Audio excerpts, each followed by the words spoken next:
A seita fantasma e o coronel sem cabeça. Se vocês acham que já ouviram o suficiente e pensaram, meu Deus, que lugar infeliz é esse? É porque eu deixei este relato aqui por último. Logo abaixo do casarão dos patrões, morava o capataz responsável pelos peões da fazenda. Junto à casa dele, que era bem grande e antiga, existia um tipo de escritório do lado. Esse capataz iremos chamar aqui de Fernando. Fernando era um homem de boa índole e havia acabado de se mudar para a fazenda. Uma noite de lua cheia, depois de jantar, saiu ali da sua casa para fumar um cigarro, sentou-se embaixo de um pé de goiaba e assim ficou por uns 10 minutos. Então ele notou uma estranha movimentação ao redor desse tal escritório. Ele apertou seu facão, com o qual sempre andava junto, Andava sempre com o facão junto a ele, e foi chegando perto para ver o que estava acontecendo ali, o que estava pegando. Ele se arrepiou todo com a cena que viu logo à sua frente. Havia várias pessoas vestidas de preto, com máscaras pretas que entravam no escritório. Essas pessoas entravam no escritório. Quando uma dessas pessoas viu o Fernando espiando, pegaram ele. E mesmo ele gritando, ninguém ouvia os seus pedidos de socorro. O levaram para um tipo de templo com várias formas desenhadas no chão e uma cadeira alta na frente. Trancaram a porta e deitaram todos no chão. Somente Fernando ficou em pé e paralisado. Então um homem bem magro, com uma roupa vermelha, apareceu e sentou naquela cadeira. As pessoas começaram a cantar algo numa língua que Fernando não entendia. Uma dessas pessoas se levantou e entregou para o homem de vermelho uma galinha, a qual o homem sacrificou e jogou seu sangue no círculo, ou em um círculo. Então todos se levantaram e Fernando chorava, pedindo para eles deixarem ele ir embora. Eles cantavam cada vez mais alto e mais alto até que um homem começou a sair do chão, tipo levitar. Primeiro subiu os braços e logo em seguida o pescoço e assim o resto do corpo. O homem de vermelho então se levantou, estendeu a mão para aquele homem nu e sem... Hã? Que homem nu? Tinha um homem nu? Quem que estava nu? Eles estavam deitados no chão, não é? Cantavam cada vez mais alto. Começou a sair do chão, primeiro subiu os braços e logo em seguida o pescoço e assim o resto do corpo. O homem de vermelho se levantou, estendeu a mão para aquele homem nu e sem cabeça, levando em direção à cadeira. Todos começaram a chamar aquela criatura de coronel, sem parar, e empurravam Fernando para perto daquele ser. Peraí, deixa eu ver se eu entendi. Todo mundo vestido de preto e de máscara preta deitou no chão. Tava todo mundo deitado, só o Fernando tava em pé. E aí chegou esse homem vestido de vermelho, sentou, e aí começaram a cantar, não sei o que, ele jogou sangue lá, e um desses que tava deitado começou a levitar, mas ele não tinha cabeça. E tava pelado. E aí, quando ele começou a levitar, todo mundo chamou ele de coronel, é isso? E empurravam Fernando para perto dele. Fernando disse que quando ele ficou perto desse homem sem cabeça, ele desmaiou de tanto medo. E acordou com sua esposa o chamando. Ele estava no chão do escritório, trancado por dentro, nu, todo arranhado e com sangue pelo corpo. Meu tio que quebrou a porta para poder acudir o Fernando, depois que sua esposa saiu pedindo ajuda. Fernando ficou perturbado, falava dessa seita satânica e de um homem fantasma sem cabeça. Ele pediu demissão e sumiu com a sua família. Um tempo depois, ele foi internado numa clínica, pois tentou tirar a própria vida. Pois tentou tirar a vida de sua esposa, porque ele dizia que ouvia vozes em sua cabeça. Depois dessa experiência aí Gente, que coisa esquisita. Mais uma vez eu falo que essa fazenda tem um lance aí de tempo e espaço. Será que ocorreu algum ritual no astral e cataram ele no físico? Será que tem alguma coisa aí que o coronel, o antigo coronel dessa fazenda fazia parte? Vai saber em que ano, que época isso? Não sei, tem que saber a história da fazenda daí, ou então, ou será que era coisa loucura da cabeça do Fernando? Mas de relato que ele era um homem normal, de boa, e de repente ele conta isso e endoida? Da onde que ele ia tirar essas informações aí, essas coisas? Hein, gente? Tô falando que tem um lance de tempo e espaço nessa fazenda. Insultos à Trindade. Olá, Ana. Primeiramente, quero dizer que sou viciada no seu canal. Assisto tomando banho, comendo e tudo mais. Epa! Mostro pra todo mundo. Meu namorado morre de medo e isso me deixa triste porque eu gostaria que ele assistisse comigo. A maioria, você já viu que é os homens que ficam com medo de assistir? Camarada, vamos lá. Me chamo Fulana, tenho 19 anos e o relato que vou te contar aconteceu comigo quando eu tinha uns 15, 16 anos. Não me lembro a idade exatamente. Bom, quando eu morava com a minha mãe e com a minha irmã mais velha, que hoje já é casada, atualmente eu moro na Argentina por conta da faculdade. Eu estava em casa e iria passar a noite sozinha, já que a minha mãe estava de plantão em outra cidade e a minha irmã foi para a casa do namorado que também morava em outra cidade. Até aí tudo bem, eu era acostumada a ficar sozinha por conta desses motivos e até gostava. Estava eu na sala assistindo filmes e então, lá pelas 2h pouco da manhã, fui para o meu quarto dormir. Na época eu tinha o costume de rezar todas as noites antes de dormir. Então, depois de tomar água, deixei a luz do banheiro acesa para iluminar um pouco o quarto pela fresta que eu deixava na porta, deitei e comecei a rezar. Assim que comecei a rezar, escutei 3 batidas por baixo da cama. Tá, tá, tá. Era como se alguém estivesse deitado embaixo da minha cama e batendo na madeira, de baixo para cima. Ai, credo. Nessa hora, eu, Ana Paula, estaria na calçada de casa, esperando, sei lá, o guardinha passar com a moto, alguma coisa. Oh, vou entrar em casa hoje, não. Vou esperar o dia amanhecer aqui fora mesmo. Sozinha ainda, filho do céu, eu tava no posto. Eu ia andando até um posto 24 horas, ficava lá, tomando coca.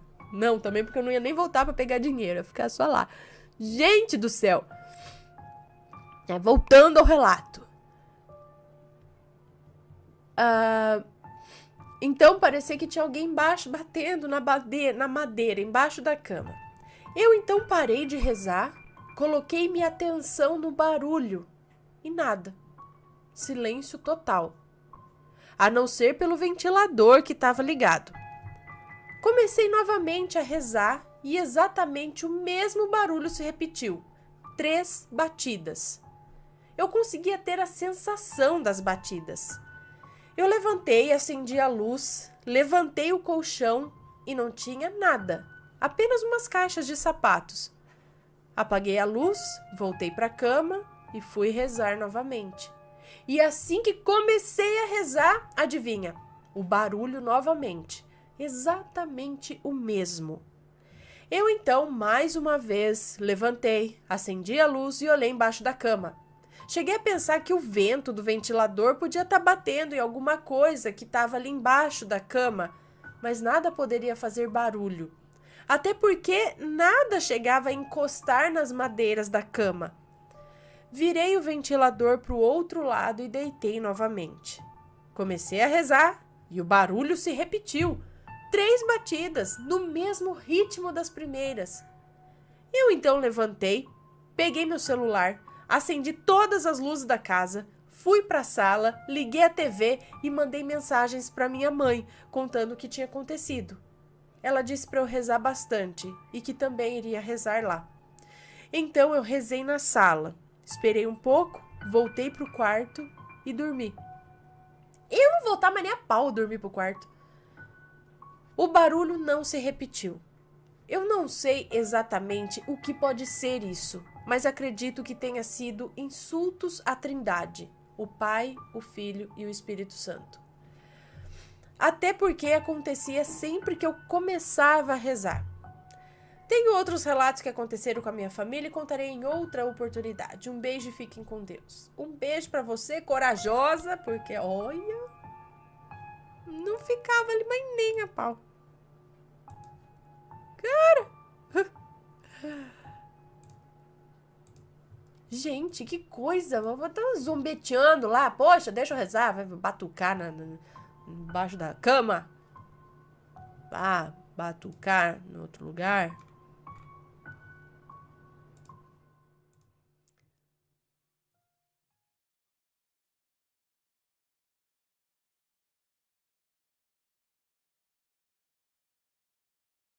Macumba brava. A moça que nos conta esse relato tem 18 anos e isso aconteceu com o avô dela há mais de 40 anos atrás. E o avô dela faleceu antes mesmo dela nascer, então quem contou essa história para ela foi o pai dela. E pela história ser tão absurda, o pai dela lembra de cada detalhe. Então o pai dela conta que o pai dele sempre foi aquele tipo de homem osso duro de roer. Corajoso, nada o intimidava. E pelo fato dele ser um evangélico fervoroso, ele acreditava que tudo relacionado ao mundo sobrenatural era ladainha dos medrosos, ou simples tentações do demônio.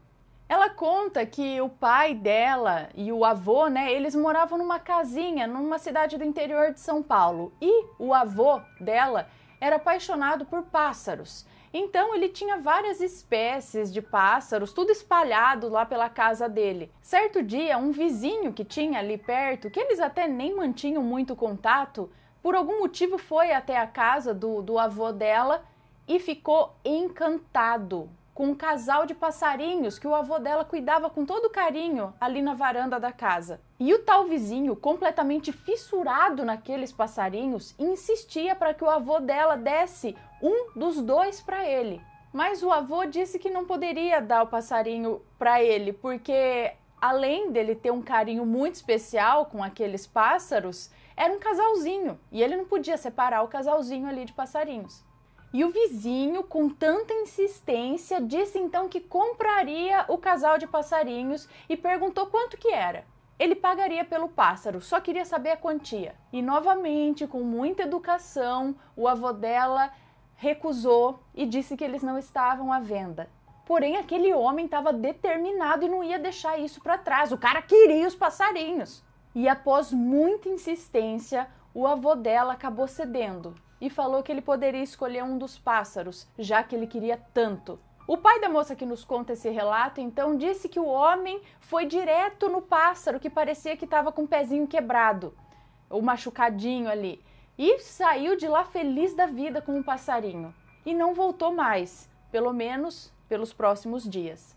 Passado algum tempo, o pai da moça que nos conta esse relato diz que esse homem voltou à casa deles e já foi dizendo que aquele passarinho tinha um problema na perna. E o avô dela, já sem paciência, falou que ele podia pegar o outro passarinho então também e deixar os dois juntos. Mas o homem disse que não, que ele queria só um pássaro, ele insistiu que ele queria um só. Ele queria trocar aquele que estava com o pezinho machucado e pegar o outro. O avô dela então concordou e o homem trocou os passarinhos e voltou para casa feliz da vida. Mas não demorou 24 horas e o avô dela caiu de cama. Ele tinha febres alucinantes, dor pelo corpo todo, vomitava até não aguentar mais. Passado alguns dias, eles já tinham tentado tudo quanto é remédio natural que eles conheciam, chamaram algumas pessoas para orar por ele, mas já começaram a ficar preocupados porque nada melhorava. O avô dela não levantava, ele não voltava a si e nada conseguia tirá-lo dali da cama. Resolveram então levá-lo ao hospital mais próximo, que não era nada próximo dali. Era o mais próximo, mas mesmo assim era muito longe. E os médicos lá examinaram tudo e não sabiam dizer de fato o que ele tinha. E era muito estranho ele ter ficado tão mal do nada. Voltaram para casa. E naquela noite, o pai da moça que nos conta esse relato disse que ouviu e viu uma coisa que ele nunca vai esquecer. Em um certo momento da noite, que ele não sabe exatamente a hora, porque naquela época eles moravam ainda numa casa que não tinha nem energia elétrica. Então, para iluminar alguma coisa, era através de um lampião. Então, certa altura da noite aí, eles começaram a ouvir um barulho fora, do lado de fora da casa. E ao repararem, eles perceberam que se tratava de cobras. Cobras essas que estavam se enfiando debaixo da casa, subindo em direção ao telhado. Diz que foi uma coisa horrível. Ela conta que era aquele tipo de casa alta, que ela é um pouco elevada do solo, que fica um espaço por baixo da casa. O pai dela diz que as cobras pareciam piar. Elas soltavam os barulhos altos e agressivos. E como se não bastasse o barulho, diga-se de passagem, um barulho aterrorizante, quando eles olharam pela janela, eles tiveram um vislumbre do que parecia ser ali um homem alto. E esse homem cantava para as cobras, chamando-as para ele. Era como se ele exercesse um certo poder, algum tipo de controle sobre o movimento das cobras. Após essa visão horrorosa, todo mundo da casa começou a rezar. Eles estavam apavorados. O avô dela parecia que estava ainda pior. E as cobras, o homem e o canto bizarro permaneceram ali até o amanhecer. Naquela manhã, um dos irmãos do avô da moça que nos conta esse relato decidiu que ia levá-lo até um pai de santo. Eles tinham que tentar.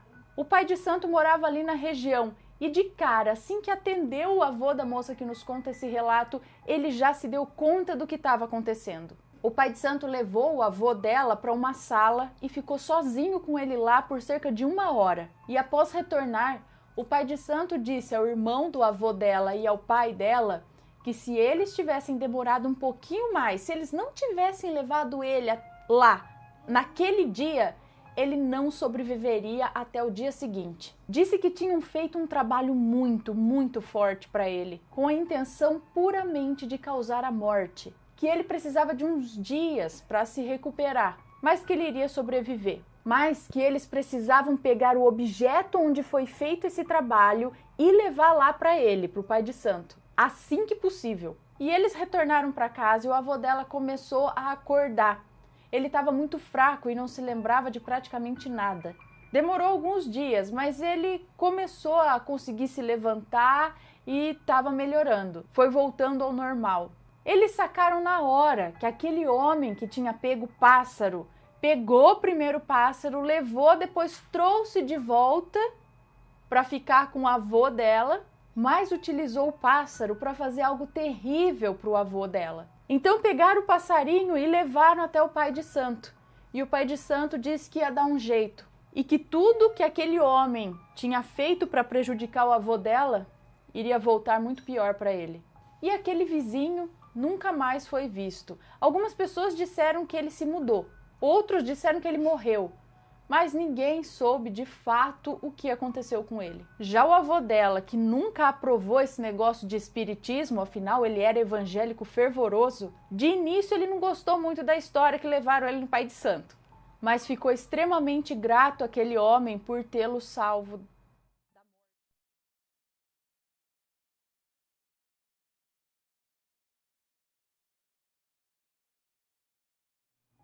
Tá, mas acho que dá pra eu ler. Ele tá muito louco aqui, mas... Diz que esse relato é muito pequeno, é nada muito pequeno, mas também não é muito longo. É que eu vi o que tá escrito lá primeiro no coisa, mas vamos lá.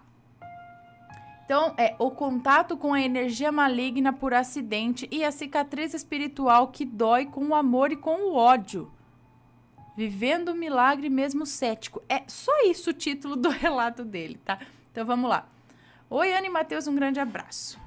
Este relato é muito pequeno e até hoje sinto as sequelas dos fenômenos que mencionei. Era uma época que minha família estava junta até este relato e havíamos mudado para um sobrado grande e assustador. Certo dia, retornando da rua com minha mãe, conversávamos sobre os problemas da família, as ovelhas negras. Chegando em casa, o tal sobrado, notei que minha mãe estava demorando para responder na nossa conversa. E não quis comentar sobre esse fato. aguardava ela responder pacientemente. Foi quando notei uma pequena louça na pia e me dispus a lavar. Minha mãe sentou-se na mesa de jantar, que era bem humilde, pois a casa era alugada. Estávamos sós, minhas 2 irmãs mais velhas não estavam na casa. Era uma tarde e não me recordo se era de um sábado ou domingo. Enfim, estava em um clima mais assim para quente, apesar da casa sempre ser gelada no interior. Talvez pelo tamanho gigante, para apenas 4 pessoas. Eu tenho o hábito de lavar em 2 processos: ensaboar toda a louça e depois enxaguar. E já no processo de enxaguar, minha mãe demorava cada vez mais a responder e continuar interagindo na conversa. Tive a impressão que ela rezava o terço bem disfarçadamente e com muito esforço respondia tardiamente na nossa conversa e resolvi respeitar sem problemas. Ao enxaguar a louça e nesse processo, ao colocar um copo já sem sabão de volta na pia, um barulho quebrou o humilde silêncio e pela intensidade do ruído estava a menos de 1 metro de mim. Era um ruído para lá de estranho. Era como se o vidro estivesse sendo rasgado, como papel. No mesmo instante que percebi esse ruído bem forte, tratei de fechar o registro da torneira e, com o corpo imóvel propositalmente, olhei em todas as direções à procura do que produzia o tal ruído. Foi muito rápido. Se durou uns 3 segundos, foi muito. Um ruído muito próximo e muito perceptível de vidro sendo rasgado. Sem sucesso na busca visual da fonte do ruído, ergui o braço que estava esticado à minha frente, ainda segurando o registro da torneira, e foi aí que peguei uma fração do fenômeno. Era o último copo que havia deixado após o enxágue. Peguei os últimos meio segundo do movimento do copo, agora dividido perfeitamente ao meio e acabando de se afastar as metades restantes do copo, como se um laser tivesse o cortado exatamente ao meio. Era um copo de requeijão que reaproveitávamos. Não houve choque de colisão, nem de temperatura. E friso que quando avistei os 2 lados estavam acabando de se afastar, ficando a uma distância de 1,5 centímetro, mais ou menos, uma metade da outra metade. E olha que copo de requeijão é forte, hein, galera? Eu não me assustei, pelo contrário, fiquei muito empolgado, pois assistia muito Arquivo X e estava diante de um caso real de fenômeno inexplicável. Mas como sou muito cético para certas coisas e com a mão esquerda juntei os 2 lados do copo e os coloquei bem na minha frente. Ao retirar a mão das 2 bandas do copo, minha mão começou a doer bem no meio da palma da mão. E como não era muita dor, ignorei e falei para minha mãe todo empolgado: "Mãe, a senhora não vai acreditar. O copo foi cortado ao meio e quando avistei, as 2 bandas estavam acabando de se afastar. Incrível, não?" Minha mãe logo soltou na primeira frase: "Não toque no copo, viu?" Prontamente interrompendo a oração e já se levantando com rapidez da cadeira junto à mesa de jantar. Foi aí que olhei para minha mão, que tinha uma dor aguda bem no meio, como se dentro do osso um metal estivesse penetrando de leve, pois a dor também era leve, mas não comentei nada da dor, pois homem que é homem aguenta essa dorzinha, não é? Sem entender a pressa da minha mãe, percebi que a oração dela já estava em alto e claro tom. Ela correu e pegou o sal de cozinha, eu já nem entendia mais nada. Já com o sal, ela fez o sinal da cruz, soltando o sal sobre o corpo. Aí a coisa despencou de vez para mim. Conforme ela avançava na oração, depois de fazer o sinal da cruz, soltando o sal, a dor ia aumentando de forma pulsante. A dor triplicou em menos de 1 segundo depois desse evento do sinal da cruz aí. Ao ponto que vi estrelinhas e comecei a ficar sem energia. Tamanha era a dor na mão esquerda. Relutante em falar que havia tocado no copo, Eu já estava suando frio e o corpo cada vez mais mole e fraco.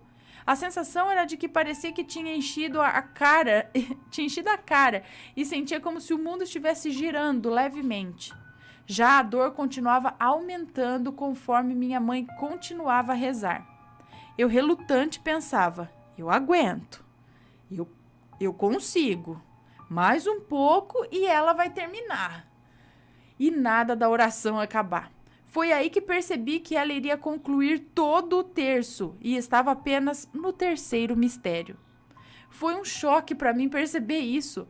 No final, estaria morto com o progresso daquela dor e o corpo ficando mole. Já estava difícil se manter de pé.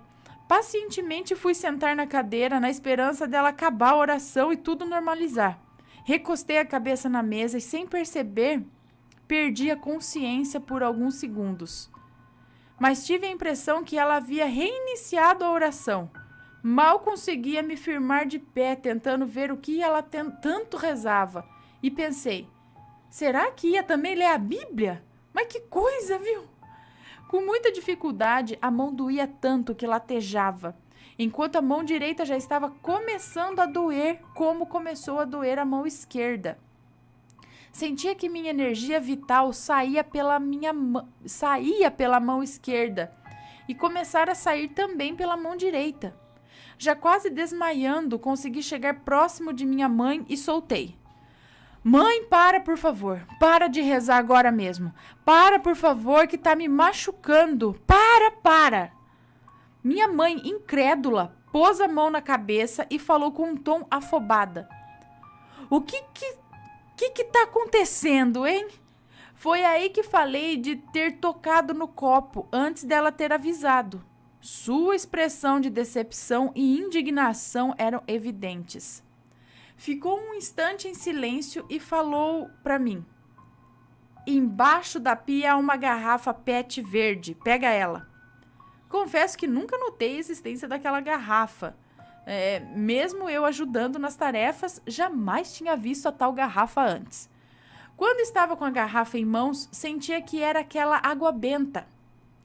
Sabia que a minha mãe tinha o hábito de rezar junto das transmissões de missa católica e do lado dela quase sempre um recipiente com água. Às vezes uma garrafa, outras vezes um copo com água. Eu particularmente não acreditava nesse tipo de crença. Sempre acreditei muito em Deus Pai Todo-Poderoso. Voltando. Minha mãe ordenou que jogasse a água da garrafa em todo o braço da dor. E como a água estava levemente fria, erroneamente joguei do cotovelo até a mão. Virei para ela e disse que continuava doendo. Ela abriu os olhos e, como se tivesse voltado a rezar em pensamento, abrindo os olhos, fitou-me seguido de uma pergunta: como você jogou a água? E quando eu disse, ela ficou brava e disse: seu braço começa no cotovelo? Joga no braço todo. Eu disse para ela se acalmar, que era eu que estava com a dor. Joguei a água da garrafa em todo o braço e a água estava fria, do ombro até a ponta da mão esquerda, e incrivelmente a dor parou. E eu falei: nossa, a dor parou mesmo. A minha energia corporal foi aos poucos estabilizando, fiquei com a sensação de cansaço, juntamente com um sentimento de gratidão, e vi a minha mãe recolhendo o copo para jogar no lixo. Rapidamente me aproximei e tentei impedi-la, pois como poderia provar para as pessoas sem mostrar o copo? Ela estava visivelmente brava. Ao me aproximar, ela jogou os dois lados do copo no lixo, pegando-os com o jornal. Eu até tentei pegar o copo para retirá-lo do lixo, mas meu corpo hesitava e não consegui sequer me aproximar. Na época, estava começando os smartphones com câmeras e não tínhamos um à mão para fotografar. E minhas irmãs até tinham, mas não estavam em casa. Depois desse dia, nunca mais fui o mesmo. Não demorou muito e nossa família se dividiu ao sair desse casarão que até parecia recém-construído. Esse sobrado gigante dava a sensação de que sempre havia alguém observando. Tínhamos a impressão de que às vezes éramos chamados de outros cômodos e até respondíamos achando ser um de nós. Era tão sinistro que, ao mudarmos do sobrado, saímos eu e minha mãe, e minhas 2 irmãs foram para outra casa, estando brigadas nós com elas. Após o incidente do copo, todas as vezes que alguém queria me machucar, a mão esquerda doía com uma dor aguda muito semelhante à dor do dia do incidente.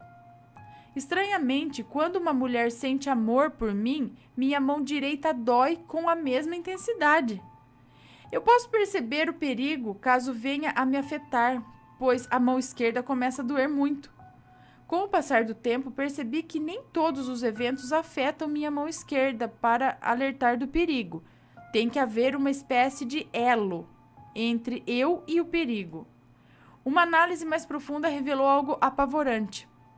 Caso eu esteja próximo de alguém prestes a sofrer um acidente, o acúmulo de espíritos ceifadores afetam drasticamente a minha mão esquerda, a ponto de doer muito e me força a mudar de rota ou evitar um local específico. Por conta da interação desta cicatriz espiritual na mão esquerda, que dói se houver um elo de energia do mal comigo, já me possibilitou escapar da morte por no mínimo umas 10 vezes. Definição do incidente deste relato. Ao chegarmos na casa naquele dia, minha mãe percebeu algo errado e começou imediatamente a rezar o terço, de forma que evitava minha percepção. Com isso, o único mais próximo desprotegido era eu. Porém, a intercessão da minha mãe estava sobre mim e o que quer que tivesse lá não poderia me atingir por conta da oração da minha mãe me protegendo. Mas um evento mudou tudo. A minha energia estava nos objetos que lavava, a louça. Então, a tal energia invasora atingiu um dos copos que manipulava. Eu peguei nesse copo em seguida e a energia invasora passou para mim. Isso justifica minha mãe com raiva. Era como se, ao final, a energia invasora tivesse realizado seu objetivo final, atingir a mim. Escrevendo este relato, levei um baita susto da minha mãe, que surgiu repentinamente no corredor do recém-alugado apartamento, que tem no mínimo uns 88 anos de idade. Era 2h33 da manhã quando ela surgiu no corredor com a luz acesa. Elaiá! Pera aí, então agora você ficou com uma cicatriz aí que te desvia da morte, das coisas ruins? Quando dói a mão, você já sai de perto. Mas quando alguém gosta de você, dói a mão direita. Quando tem algum perigo de morte, dói a mão esquerda. Que loucura! Que louco, hein, Antônio? Muito louco. Muito louco isso aí. Vamos continuar aqui com os...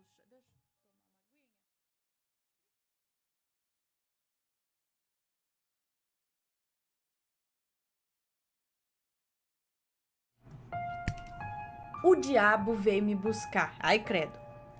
Olá, Ana, me chamo fulana, tenho 32 anos. Esse relato não aconteceu comigo, mas sim com meu esposo, na época que ele era solteiro e morava com os pais no interior do Pará. Como disse, eles moravam no interior, então, naquele tempo, eles eram mais humildes financeiramente. Então, a casa que eles moravam não tinha divisões e todos dormiam em redes. A casa era um vão só. Certo dia, ele estava deitado no meio da casa e a porta da parte de trás da casa estava aberta e ele conseguia ver o quintal e os pais dele estavam lá no quintal conversando. Até que ele viu um homem alto, de paletó, caminhando pelo quintal e vindo na direção dele, que estava deitado no meio da casa.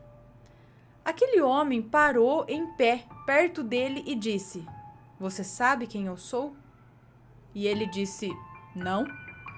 E o homem disse: "Eu sou o diabo e vim te buscar."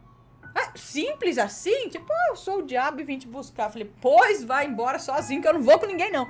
Meu Deus, eu sou o diabo e vim te buscar. Como assim? Aí ele começou a chorar e pedir para não levá-lo. Então ele começou a orar e pedir a Deus para não deixar aquele demônio levá-lo. Ele continuava deitado no chão porque ele não conseguia se levantar. Então foi quando ele viu uma luz muito forte entrar pelo teto e se tornar uma barreira no meio deles. O demônio ficou com medo e quis fugir, mas antes de fugir ele ameaçou: daqui 1 semana eu venho te buscar.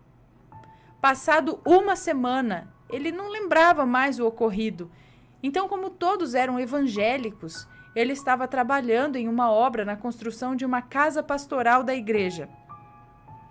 Quando na hora do almoço estavam todos à mesa, já que trabalhava muita gente nessa obra, tanto homens no pesado como mulheres na cozinha, e conforme iam terminando de almoçar, as pessoas iam levantando da mesa. E com isso ele foi ficando por último, porque foi o último a se servir. Quando todos se levantaram, só ficou na mesa ele e uma moça. Essa moça começou a se insinuar para ele e disse que era apaixonada por ele e tal. Mas ele disse que não, que ela era casada e o marido dela era amigo dele da igreja. Ai, meu Deus! E foi saindo da mesa, se esquivando dela. Mas ela não aceitou fora e fez exatamente como a mulher de Potifar na história de José do Egito. Eu ia falar isso, olha, tá parecendo a história de José. Pois é, fez a mesma coisa. Ela disse para o marido que ele tinha dado em cima dela e que ele insistiu em querer ficar com ela e ela disse que não. O marido, cego de raiva e ciúme, foi atrás dele para matá-lo. Simples, assim, já para matar. Como meu marido morava com os pais... Esse daí deve ter vários chifres, coitado. Como meu marido morava com os pais, como meu marido ainda morava com os pais e moravam perto da casa pastoral, que na época estava em construção, como meu marido morava com os pais ainda e moram perto da casa pastoral, que na época estava em construção, bom, depois do almoço ele foi na casa dele para descansar um pouco. E outras pessoas foram atrás dele, dizendo que o marido da dita cuja estava querendo matar ele por ter dado em cima da mulher dele. Eu só sei que ele teve que sair escondido de voadeira, canoa com motor movido a diesel, voadeira, uma canoa. Teve que sair escondido com essa canoa e com a roupa do corpo. Ele foi passar um tempo com a avó em outra comunidade. E lá, pensando em tudo que tinha ocorrido, com essa louca inventando essa história e ele quase morrendo pelo coitado do marido enganado, foi quando ele lembrou que o diabo falou que viria buscá-lo em 1 semana. E esse fatídico dia aconteceu justamente 1 semana depois da primeira aparição. Então ele acredita que passou por um livramento de Deus. Depois disso, tudo foi resolvido e descobriu-se que ela não prestava mesmo. Por isso sempre devemos orar pela proteção de Deus. Bom, Ana, era isso, espero que goste. Beijos e até outro dia. Também tem um relato do primo dele que foi sequestrado por uma bruxa, mas outro dia eu conto. Fiquem com Deus. Obrigada pelo relato. Então, de um jeito ou de outro o diabo queria... Mas por que o diabo queria pegar ele de graça, assim? Tipo, o que eu fiz? Por que você tá querendo me levar? Uai, que jeito, assim, vai chegando agora falando que vai levar embora. Tivesse, né? Tem um povo aí que se o diabo chegar e falar, eu vim te levar, e falar, espera só um pouquinho que eu vou terminar de comer, que eu sei que eu tenho que ir, né? Mas, e aí ele falou que ia voltar, e aí ele ia voltar na forma dessa briga, dessa discussão, que o cara ia matar ele, de graça ali, né? Mas deu tudo certo. Agora me manda sim esse relato sequestrado por uma bruxa. Quero ver. Todos nós queremos, né? Assombrados. Você já não passou hoje?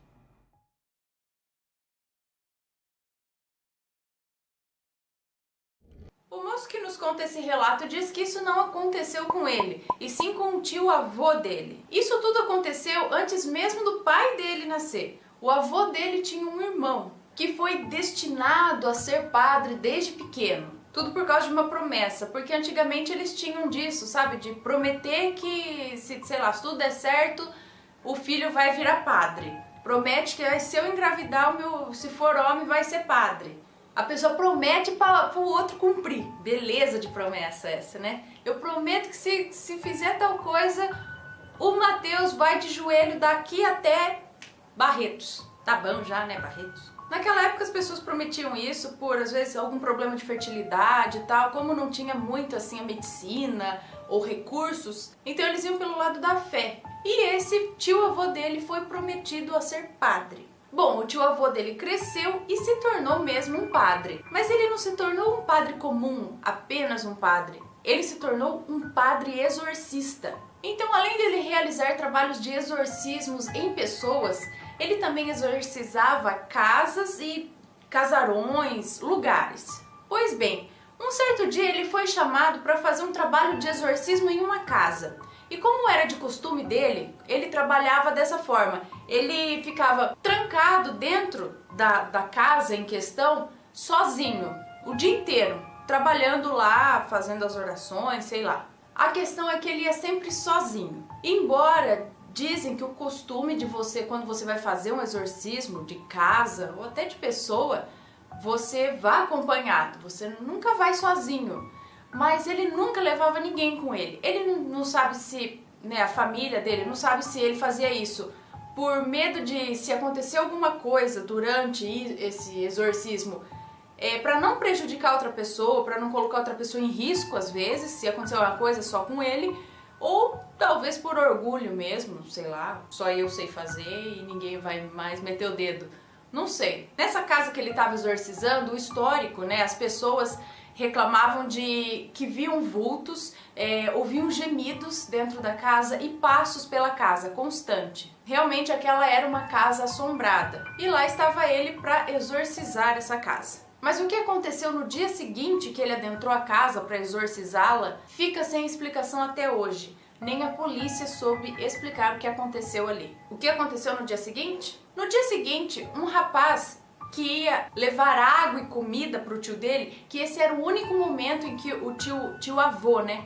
Que o tio-avô dele permitia a entrada de outra pessoa na casa, que era no momento para levar água e comida para ele. Então, quando esse rapaz entrou na casa para levar água e comida para ele, ele se deparou com algo inexplicável, com algo assustador, com algo aterrador. O corpo do tio-avô dele, morto na sala, agarrado ao crucifixo, com o rosto totalmente contorcido, que chegava a ter um aspecto que não era humano. Parecia que ele tinha sofrido um colapso nervoso extremo, assim. E o mais estranho de tudo é que parecia que o sangue dele, ou que boa parte do sangue dele, tinha se transformado em água. Acontece que nem os investigadores, nem a polícia da época soube explicar o acontecido ali. Alguns acreditam que ele tenha sofrido uma parada cardíaca devido a algum susto ou algo parecido. Mas o que o teria assustado tanto a esse ponto? E o sangue? O que teria feito o sangue dele se transformar em água em tão pouco tempo? Em qualquer tempo, né? Porque o sangue se transformou em água. Plasma? E ele finaliza dizendo que isso é uma história que corre a família dele há anos. Que eles sempre contam desse tio-avô que era exorcista e que morreu durante um exorcismo. Não se sabe por quê, não se sabe quais as circunstâncias, o que ele viu, o que ele presenciou ou o que o matou. O tio-avô dele era um exorcista. Ele trabalhava com exorcismos na Igreja Católica e alguma coisa ali aconteceu que o exorcismo não deu certo. Alguma coisa ali foi mais forte do que ele e o derrotou, matou. Algo que ele ficou aterrorizado quando viu, porque ele morreu com uma expressão grudada, assim, impressa na face dele, de muito terror e grudado ao crucifixo. Então ele sentiu muito medo naquele momento. O que será que levou a isso? Que demônio será que estava ali naquela casa? O que será que aconteceu? E será que isso acontece ainda ao redor do mundo? Mas, lógico, não é muito divulgado. Assim como exorcismos bem-sucedidos, que acredito que acontecem o tempo todo no mundo. Exorcismos que dão certo e que são realizados não só por especialistas em exorcismo do Vaticano, mas por qualquer pessoa. Porque eu já vi relatos de pessoas, já assisti programas onde contam história de pessoa de verdade, sim, não é inventada. Relatos tipo assombrações, tipo Paranormal Witness, que o cara tava lá possuído, nenhum padre, nenhum pastor, nenhum bruxo, ninguém conseguiu dar jeito no cara. Quem deu jeito, quem conseguiu exorcizar aquele demônio ali do cara foi uma simples cabeleireira estrangeira, mexicana, que tava cortando o cabelo dele e aí ele manifestou e ela lá dentro do salão de cabeleireiro dela mesma, com o que ela tinha na mão, uma bíblia, uma água benta, não sei, um crucifixo, ela, simples pessoa, exorcizou aquele demônio. Então eu acredito que todos têm a força para isso. Deus deu a capacidade para todo mundo. Mas eu não sei se todo mundo tem a fé suficiente ou a legalidade suficiente para isso. Bom, não vamos entrar nesse assunto agora, mas eu quero que vocês reflitam sobre o relato do exorcismo e assistam o filme e liguem, porque essas histórias podem ser reais, porque possessões existem e exorcismos e exorcistas também. Então não deixe de conferir o filme Exorcistas do Vaticano no cinema.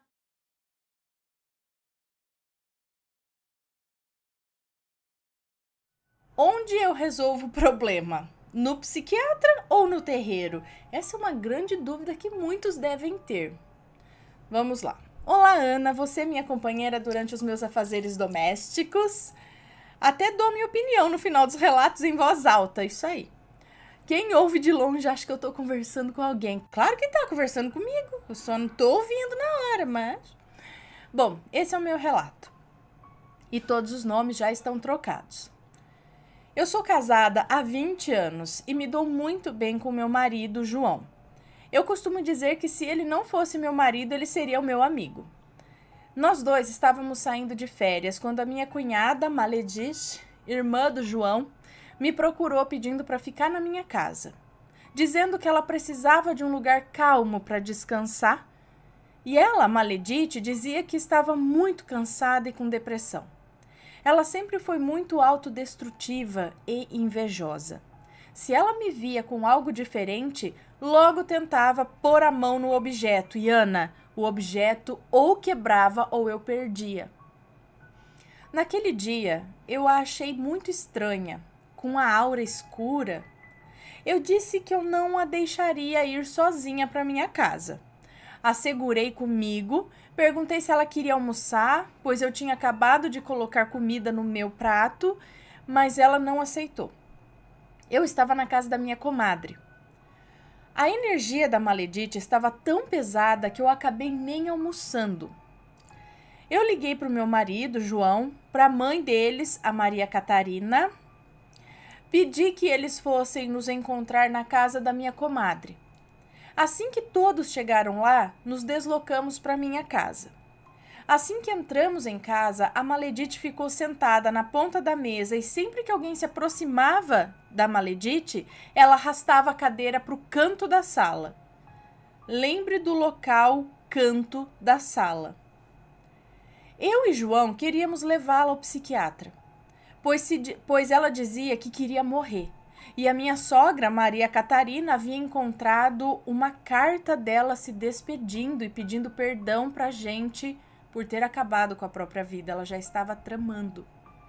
Mas a Maledite sempre foi muito manipuladora, sabe? Falsa e tal. Ela e a mãe dela, Maria Catarina, iam em terreiro de quimbanda para fazer trabalhos para tirar o marido das outras, para ter dinheiro, para tirar pessoas do caminho. Elas nunca respeitaram a família, nem mesmo o matrimônio do João comigo.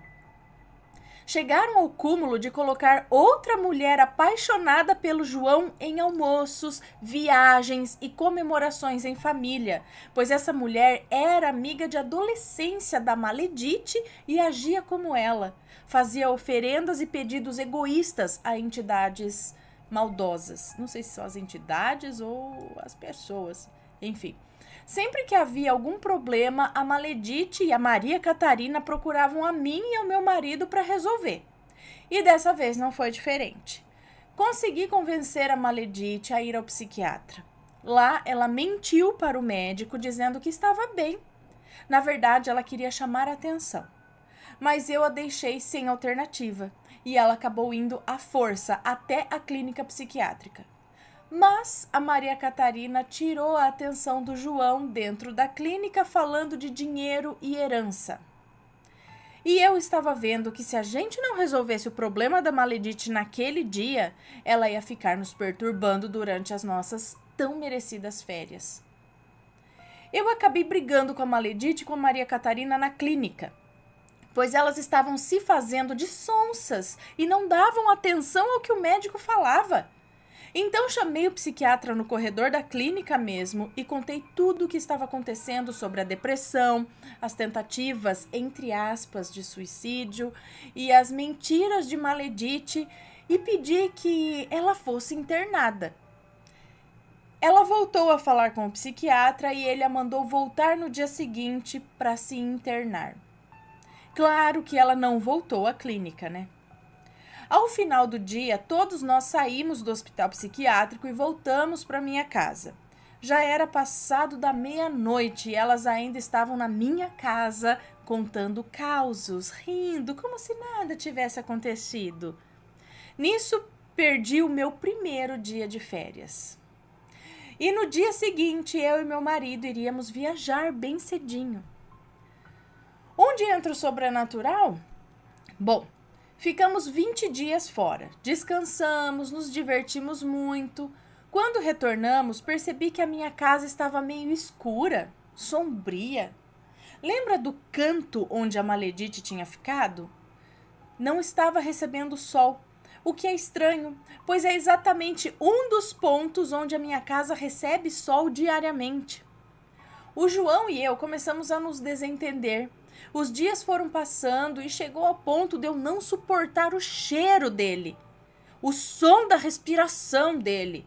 E eu acabei indo dormir em outro quarto, pois a presença dele me irritava profundamente. Mas, Ana, eu sou espírita kardecista com mediunidade em desenvolvimento há 25 anos. Então comecei a me questionar se o nojo que eu sentia pelo meu marido era meu ou de algum obsessor. Rezei muito pedindo ajuda a Deus e no dia seguinte saí bem cedo para trabalhar. A minha secretária, a dona Laura, que é evangélica fervorosa, ao final do dia me contou o seguinte. Eu estava limpando a cozinha e a Mel, a nossa cachorrinha, e a Mel começou a latir para a escada, porque eu moro em um sobrado. E ela começou a latir para a escada e de repente a Mel começou a chorar e correu para ficar perto de mim. E ela tremia muito. Eu ouvi passos de salto alto descendo a escada. E aí eu comecei a orar e repreender. E uma taça que estava no suporte de taças dentro do armário estourou. Bom, naquele dia estava na casa somente a dona Laura e a Mel. Bom, Ana, naquele mesmo dia eu comprei uma vassoura de palha e sal grosso. À noite eu estava sozinha em casa e procurei a oração de São Miguel. Enquanto eu orava, eu varri a minha casa dizendo, aqui é um lar cristão, quem quer que seja, volte para quem te mandou. Eu ia repetindo essas falas impositivas, orando com muita determinação. Varri toda a casa, coloquei sal grosso em todos os cantos da casa, dizendo, cada casa tem um canto, cada canto tem um anjo, em nome do Pai, do Filho e do Espírito Santo. Coloquei sal grosso na frente da grade de casa, em especial no portão, e determinei que só entre aqui quem for cristão e temente a Deus. Tomei um banho longo rezando e finalizei com um banho de sal grosso. Quando meu marido chegou, eu estava mais tranquila, decidida a retomar meu casamento. Eu o abracei, contei o que aconteceu e pedi que ele aceitasse fazer terapia de casal. Ele aceitou fazer terapia na hora. Foi muito legal, super recomendo a terapia em casal. Bom, na terapia de casal, consegui falar para o meu marido que poderíamos continuar ajudando a família dele, mas na casa delas. Eu disse que eu não quero problemas e dramas dos outros dentro do nosso lar. Isso é verdade, hein? Alguns dias depois, fomos à casa da Maria Catarina e da Maledite e, pasme, a mesma energia escura e pesada que eu e a dona Laura repreendemos na minha casa estava na casa delas. A minha vida voltou a ser tranquila e saudável. E quem planta limão não vai colher uva, não é mesmo? Ana, deixo beijos a todos, adoro o seu trabalho, que Deus abençoe você e sua família e a família dos assombrados. Me inclua aqui. Ok. Um beijo pra você, muito obrigada pelo relato. Então, esse negócio de trazer o problema pra casa do casal, que tá tudo de boa, né? Tá tudo bem ajudar, mas ficar se enfiando ali com essa energia ruim, tu vai acabando com a vida de quem tá de boa, não é? Tá certinho você dar né?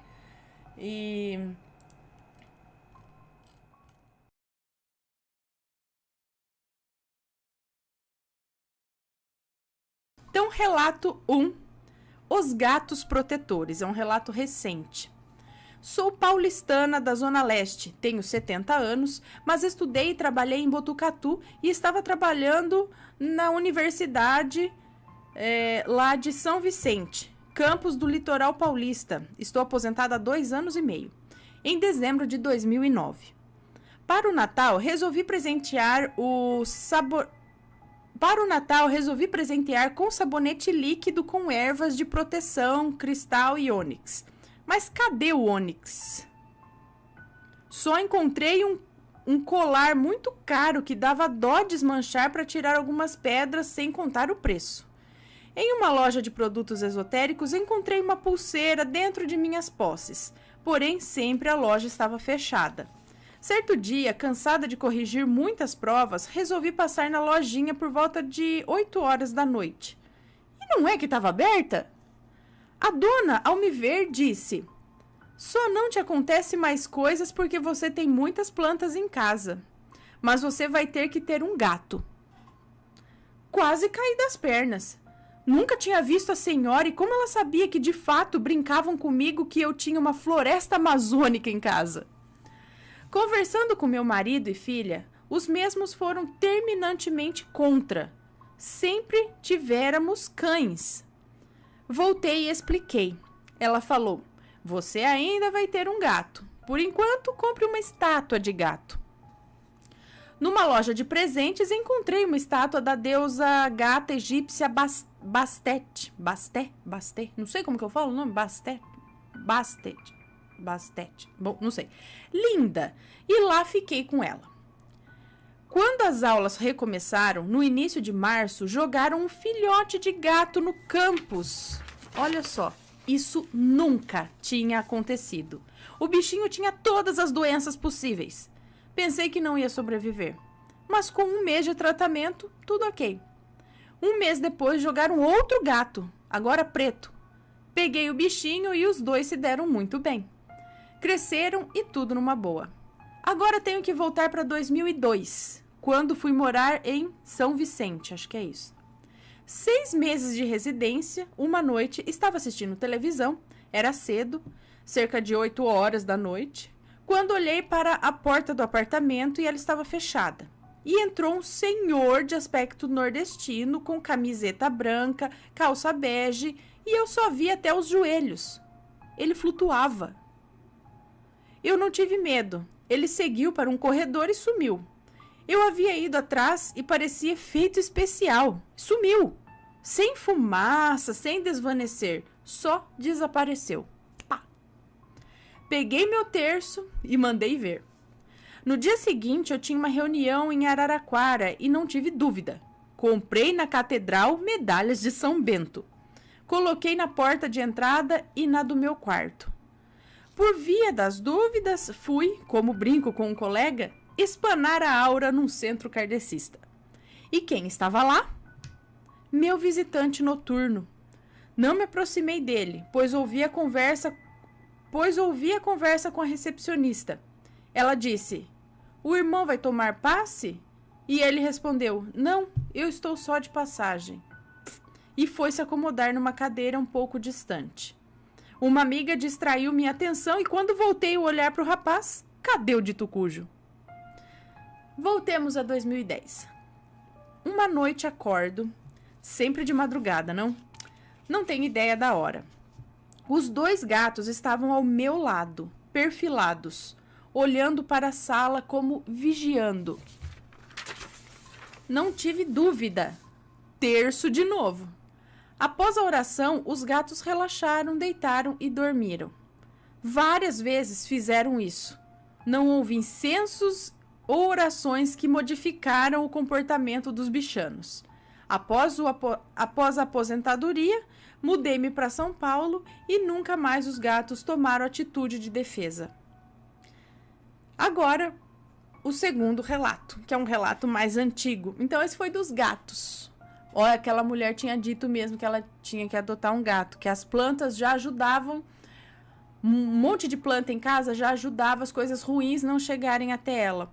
Mas ela ia precisar de um gato. Olha, e o gato ajuda as coisas ruins não chegarem. E aí, tipo, abandonaram 2 gatos lá na universidade, isso coisa que nunca aconteceu.